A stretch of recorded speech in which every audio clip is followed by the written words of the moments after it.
Hi everyone, welcome back to another new moon.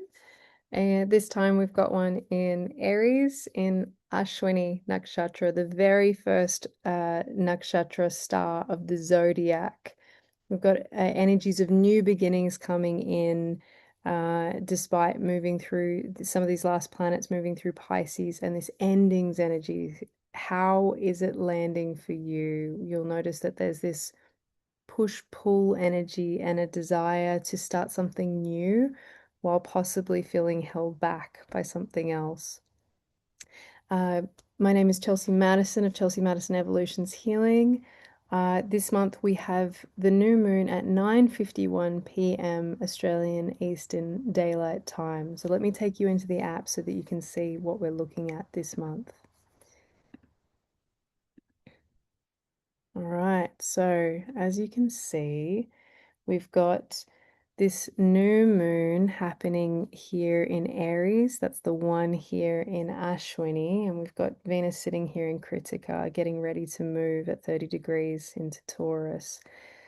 Specifically this month, you'll see this massive stellium of planets all in Uttara Bhadrapada, the one that we were talking about earlier in the month and last month. All these planets that have been moving through Pisces the last couple of months, and this is Vedic astrology, the sidereal zodiac, as opposed to Western astrology. And so this month we've got the new moon in Ashwini, and this is particularly exciting because it's the first nakshatra of the zodiac, new beginnings energy. It is represented by the twin horse heads. They're the physicians to the gods, the son of the sun, the sons of the sun, rather, I should say. They represent intelligence, speed, restless energy, focus. It's also ruled by Ketu, so it's detachment, and it's the star of transport.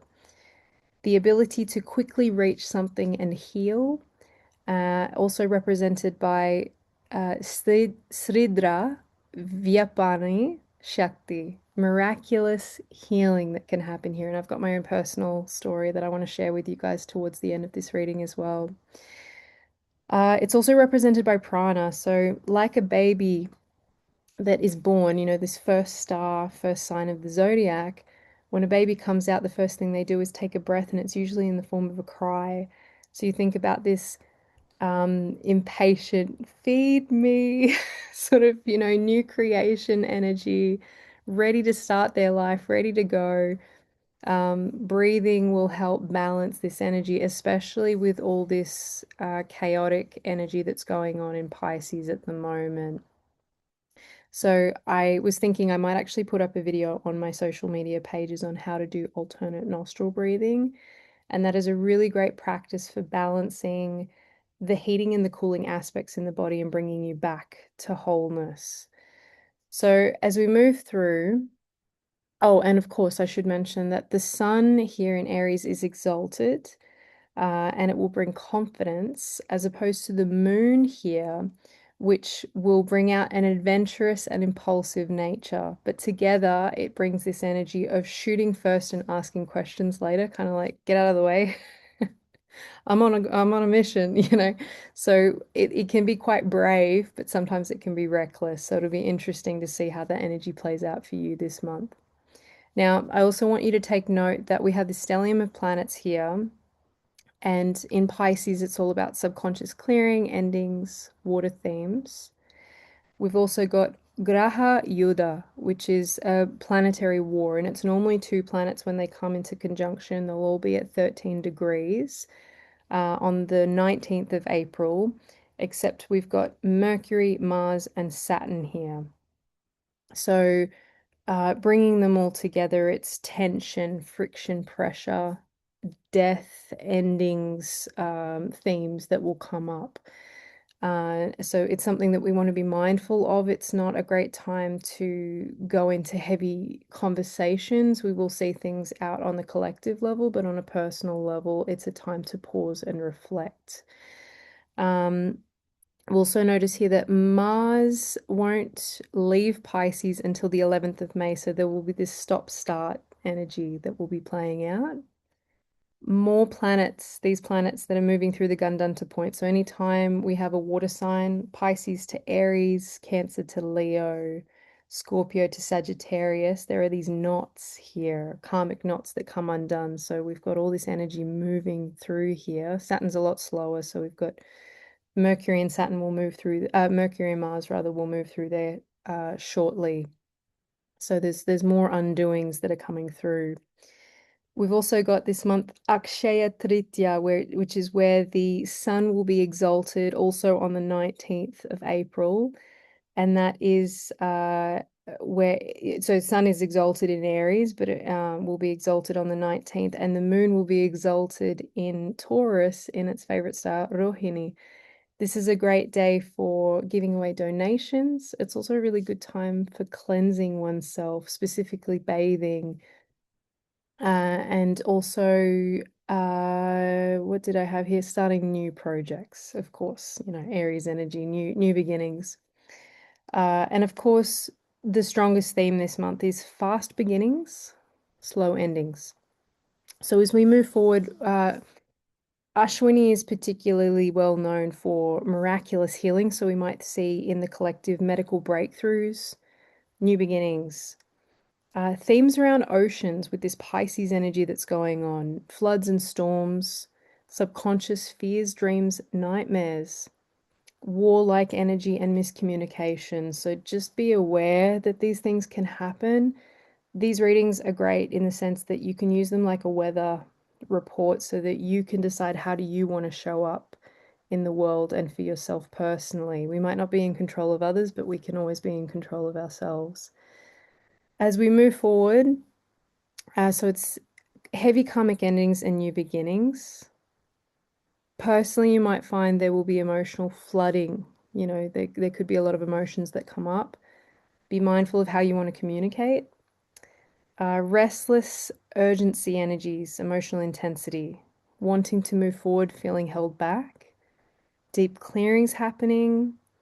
The shadow themes you might notice impatience and frustration, acting too quickly, reacting emotionally instead of thoughtful responding, mental fogs and miscommunications, burnout from pushing too hard and not finishing what has been started. However, the light aspects, we've got rapid healing and breakthroughs, the courage to start something again, cutting away what no longer feels true, fresh start energy as a powerful reset. And after the 21st of April, we'll notice that this energy will start to lighten, and even more so after the 11th of May when Mars moves into Aries and away from Saturn, and this challenging aspects that have been going on. So the invitation in the integration this month, choose one thing to release, choose one thing to begin. You could do more, of course, but it's great to keep it nice and simple.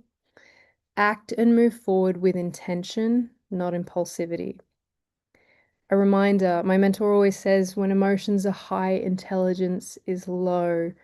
It's a great time to pause, reflect, and then take action and return to calm expression or just simply wait until this energy passes. Journal prompts for this month. What story or limiting belief are you ready to release? Where can you soften into support? As always, I pull a card for these readings, and this month I pulled Blue Lace Agate, which is calm expression, and I think it speaks for itself. I don't really need to go into that one. It's all about pausing, reflecting, waiting to respond. And now may not be the time to have conversations if you feel them coming up. Allow yourself to cool down first, or others potentially. It also spoke about the transformation of the Phoenix energy and rebirth, which, speaks for itself with this Aries energy. The fairy penguin was also the animal that's associated specifically with that card, and it was all about gentle emergence and resilience. So as we come out of the darkness, um, bolster yourself, with this courage that we're coming in with this Ashwini energy.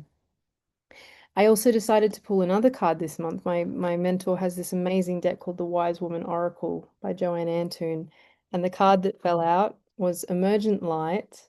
You can see this beautiful pregnant goddess, and she says here, the dawn of something new breaks the darkness.